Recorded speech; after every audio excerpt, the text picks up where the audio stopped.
There is a moment, almost imperceptible, when you feel that something within you awakens. It is not a thought, not an emotion, but a subtle pulsation, a silent vibration that rises from the depths of your being. It doesn't come from the mind, it comes from the hands. Have you ever felt warmth in your palms for no apparent reason? A tingling in your fingers when touching someone in pain? An inexplicable pull toward healing practices, energy work, or spiritual contact? If so, this video has not reached you by chance. Some believe the power to heal is reserved for a chosen few, but ancient traditions tell us otherwise. They say the ability to channel healing energy lives within everyone, and that some, like you, carry it closer to the surface, ready to awaken. Your hands are antennas of the soul, both transmitters and receivers of an intelligence beyond the physical. In their centers lie the minor chakras, known as the energy portals of the palms, used for millennia by healers, shamans, and sages of various cultures. And although this knowledge was hidden for centuries, it is now being revealed again because the time has come. On this journey, I will reveal the 5 essential steps to activate the spiritual healing gift in your hands. These steps not only awaken energetic potential, but also open inner doors that connect body, spirit, and purpose. This is not a technical tutorial. It is a guide for reunion, a map leading you back to the sacred memory of who you have always been. You will learn how to prepare your energetic field, how to open the channels of your hands, how to channel energy in a safe and loving way, and how to protect yourself from external burdens. But above all, you will understand the deepest spiritual truth. To heal is not to intervene, it is to remind others of their own light. And to do that, you must first touch your own. So take a deep breath, place your hands on your chest, feel, because maybe right now as you hear these words, your palms are beginning to activate. Not because I say so, but because your soul already knew. And now the path begins. Since ancient times, hands have been symbols of power, channels, and miracles. Before hospitals, surgeries, or medicines as we know them existed, humanity healed with their hands. But it wasn't just a physical act. It was a rite, a sacred gesture, an invisible exchange of energy and awareness. In ancient cultures, from the temples of Egypt to Tibetan monasteries, from Mayan sages to Himalayan healers, a teaching was passed down that has endured through the centuries. The human body is a living temple, and the hands are its most powerful keys. The Vedic texts, for example, mention that in the palms lie Mama points, energy centers that, when activated, can release blockages or restore vital flows. In Chinese medicine, meridians run through the hands like channels through which Qi, or vital energy, flows. And in mystical Christianity, saints laid hands to transmit divine grace. It wasn't symbolic, it was real. Esoteric wisdom explains that the hands are extensions of the heart. That's why when someone touches us with love, we feel it so deeply. Hands have the ability to transmit what words cannot express, and when they are connected to pure intention, their energy passes through matter. But what is this healing gift really? Is it exclusive to a few? The answer is no. What varies is the level of consciousness and practice. We all possess this ability because we all carry the divine spark within us. What makes a healer is not innate talent, but commitment to self-knowledge, energetic cleansing, and a higher purpose. Hermetic tradition teaches that any power not embodied will dissipate. That is why, although the gift lies dormant in everyone, few awaken it consciously. Wanting it is not enough. One must purify, open up, and tune oneself like a subtle instrument. Hands must become both temple and channel. In inner alchemy, the hands are seen as bridges between planes. The right hand, associated with giving, channels active and electric solar energy. The left, associated with receiving, emits receptive and magnetic lunar energy. When both are aligned in balance, the healer becomes a mirror of unity, masculine and feminine, heaven and earth, spirit and body. And it is here that the heart gland, the true center of spiritual transmutation, guides the palms to act without ego, without force, not to cure but to awaken the other's own ability to heal themselves. The ancient mystery schools knew that knowledge without love is sterile, and that true healing begins when one soul touches another. That's why initiates were trained not only in techniques but in virtue, humility, and presence.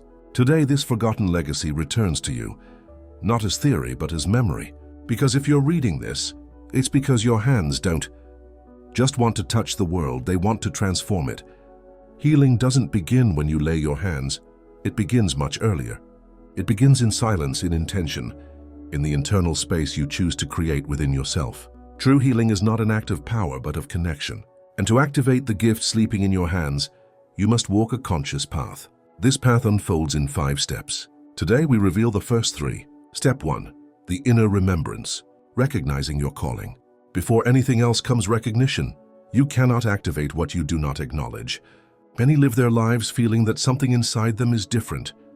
They feel sensitive to the energy of places, to the pain of others, to the emotional changes around them. But instead of seeing it as a gift, they see it as a burden. The first step is to shift that perception, to understand that sensitivity is not weakness but the symptom of an open channel. The healer's call always begins with a deep sense of purpose, an inner voice that whispers, "You are here for more." Pause for a moment. Look at your hands. Observe them as if seeing them for the first time. Behind their physical form lie circuits of energy waiting to be reactivated. The first step is to remember who you are. The gift is not acquired, it is remembered. Step 2. Purification of the channel, body, mind, and energy. A blocked channel cannot transmit clear energy. Just as you wouldn't drink from a polluted river, the energy that flows through you must be pure, at least in intention. It's not about perfection, but about commitment to energetic cleanliness. Begin with the body. Excess toxins, stress, or dense emotions can hinder the natural flow of energy. Living foods, rest, conscious movement, and deep breathing are key allies. Next comes the mind. Chaotic thoughts, judgment, or spiritual ego interfere with the channel's clarity. Practice observation. Reduce mental noise, meditate. Listen more, speak less. And finally, the subtle body. This is where energy cleansing takes on more esoteric forms. Salt baths, crystals, grounding practices, visualization. Imagine white light emanating from your palms, burning away all misaligned energetic residue. Do this daily because the healer must first purify themselves to hold space for the healing of others. Step 3. Activation of the inner fire, breath, and presence. This is where ignition begins. Healing energy does not come from you. It flows through you. That's why you must prepare to be a clean, strong, and centered channel. Begin with a simple but powerful practice, unified breath. Inhale through your nose, while visualizing golden light entering through your crown. Bring that light to your heart, then gently exhale through your mouth, imagining that light expanding down your arms and into your hands. Do this with closed eyes in a state of reverence. Your hands may begin to warm, to vibrate, to pulse. Don't be afraid. This is vital energy awakening. At this point, bring your palms in front of you, facing each other but not touching. Feel the field between them. Play with it. Bring them closer, move them apart. See if you can sense a cushion, heat, magnetism. That is living energy. Silently repeat, "I am a channel of light. Only love flows through me." This affirmation is not symbolic. It is a vibrational command that aligns your intention with the right frequency. When you feel the field between your hands awaken, place them over your chest. Feel, don't think, just feel. This is where true training begins, because the inner fire is activated not through mental formulas, but through loving presence.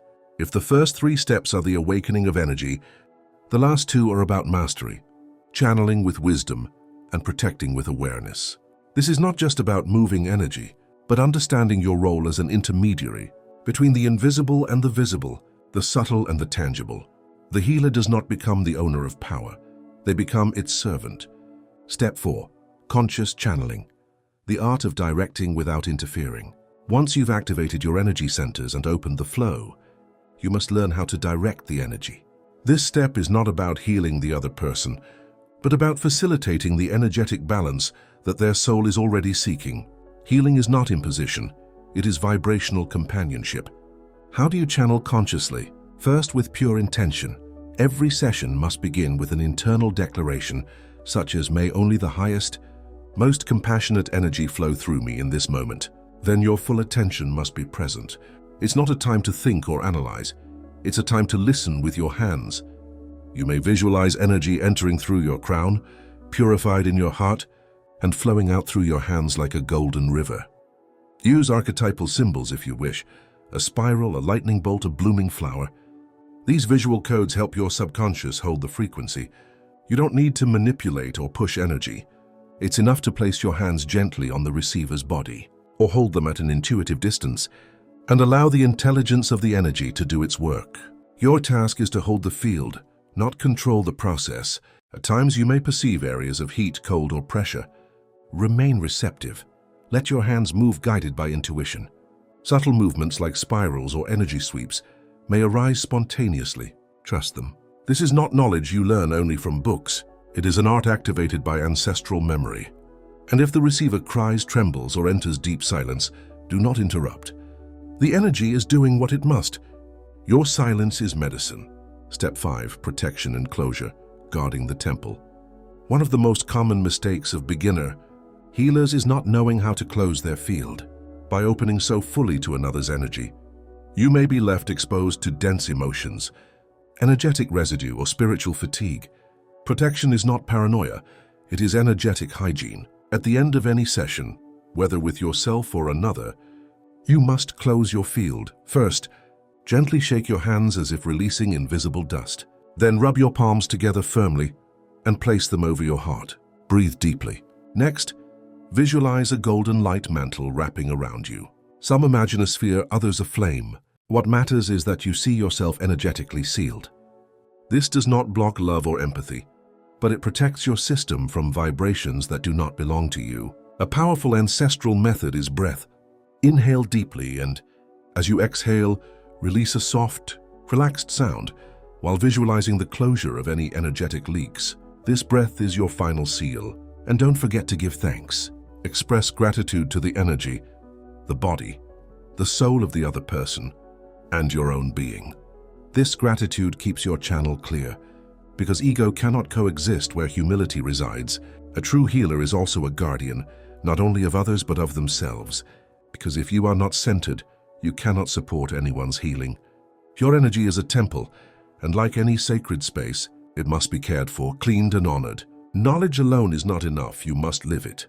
The true gift of healing is not activated only in special sessions, but in the fabric of daily life. If you wish to hold this elevated frequency, you must cultivate a lifestyle aligned with the energy you wish to channel. Healing is not an act, it is a way of being. Having a sacred space, even a small one, where you meditate, breathe, and connect with your energy is essential. It could be a candle, a crystal, an image that inspires you, but beyond the object, it is the habit that matters. That corner becomes your vibrational refuge, a constant reminder of your spiritual commitment. But the most powerful altar is invisible. It is your daily intention. When you walk, eat, or speak with presence, when you choose compassion over reaction, you are building your inner altar, and that is the true temple of the healer. Breath is the master key to keeping your energy clear. 3 times a day, pause, close your eyes, inhale deeply, bring the air into your abdomen, hold for a moment, and exhale softly through your mouth. Do this 3 times. In less than 2 minutes, you will have shifted your frequency. Make this practice your anchor. In moments of tension, anxiety, or sadness, return to your breath. Remember, the healer not only heals others, but knows how to regulate their own field before engaging with someone else's.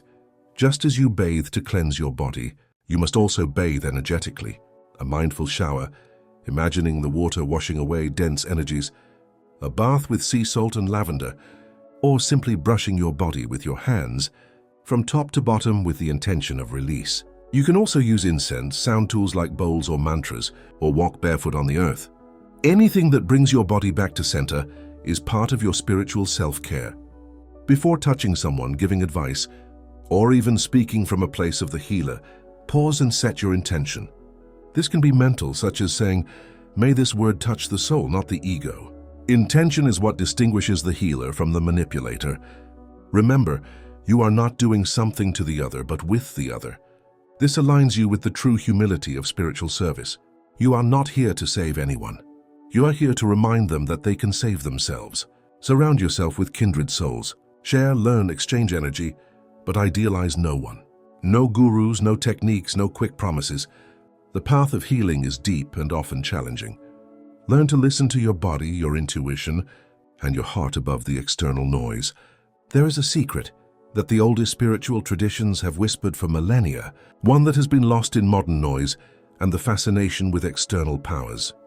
That secret is simple, yet transformative. The energy that heals is not outside, it is within you. And your hands, so human, so ordinary, are sacred temples where that power sleeps, waiting to be awakened. Now you know that healing with your hands is not only for a chosen few, nor does it require belonging to a mystical order. It is a natural ability that reactivates when the soul aligns with compassion. Intention and presence are a language that needs no words, a silent prayer expressed through touch, through breath and through the heart. You've walked 5 steps, from the remembrance of the calling, the cleansing of the channel, the activation of the inner fire, conscious channeling, energetic protection, and the daily practices that keep the flame alive. These are not rigid formulas, but symbolic keys, triggers that awaken dormant memories in your cells, your soul and your spiritual lineage. But the true initiation begins now, when you decide to embody this knowledge, because it is not enough to understand it intellectually. You must live it. You must touch the world with hands that do not judge, do not invade, do not rush, hands that listen, that feel, that hold. Remember, you are not here to change others, but to change the way you are present with them. Sometimes just your vibration is already healing. Sometimes you don't even need to touch. Your presence, if filled with light, is enough for another soul to remember itself. And if at any point you doubt, if you feel small, insecure, or unprepared, breathe. Place your hands over your heart and listen. That energy you feel there is your truth. It is the divine spark within you. It is your gift. Now, dear seeker, dear healer, I invite you to take one more step. If this message has resonated with your soul, don't keep it to yourself. Share this video, leave a like, and subscribe to the channel so that together we can continue bringing these forgotten teachings to light. Every gesture matters. Every click is an intention sown into the collective field, and thanks to your action, another soul may also remember its sacred gift. I'll see you in the next video, where we'll continue exploring the secrets of the energetic body, the ancient soul maps, and the spiritual techniques that, though hidden, still beat in awakened hearts. Until then, keep healing, keep remembering, and above all, keep touching the world with the light you carry in your hands.